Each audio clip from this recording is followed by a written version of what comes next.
Now let's see a simple example. I've already created the named array for the cells to correspond with the column headers. So here we have year in the name box.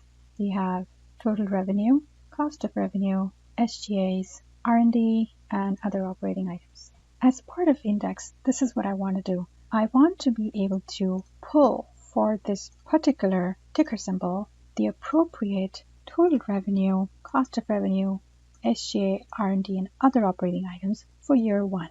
So it shows up like this. So keep in mind, this is horizontal. It's the very first row, each row indicating a different item in the financial statement, but we want to convert it to a vertical array. So how do we go about doing that? So I've placed all the formulas here so you can follow me along, and this is how we use the index. We've already defined the array from which we want to pull the values. This is how we want to be. From this array, we want the very first value. From this array, we want the very first value to be pulled into each of these cells. So this is how you do it. So you would say equal index. One way to do it is to select the array, but keep in mind that I've actually already named it. So I'm going to actually just call it up. So the way to call it up is you say total. So you start typing in the word and it shows up with this icon. You can select that and it puts that in the array parameter. Then for row number, we just want the very first row. We don't have a column specification.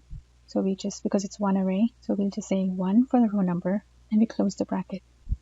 Now keep in mind, there's one final step. You have to enter Control, Shift, and Enter on the PC, and it puts the value in.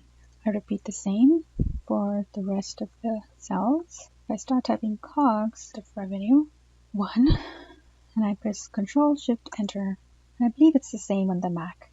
Index, gross. Oh, this is actually going to be a formula because this is revenue minus COGS, and it's blue because I pre-populated with blue format because it's a calculation we're doing here. And then here I do index SGA. I can select it from my name box. 1, Control Shift Enter, and I keep going on to the other one, which is other operating expenses. And finally, that should do it. For the total operating expenses, I just add up these three, and operating income is gross profit minus the total operating expenses, which gives us the operating income or EBIT. So this is how you do an index function.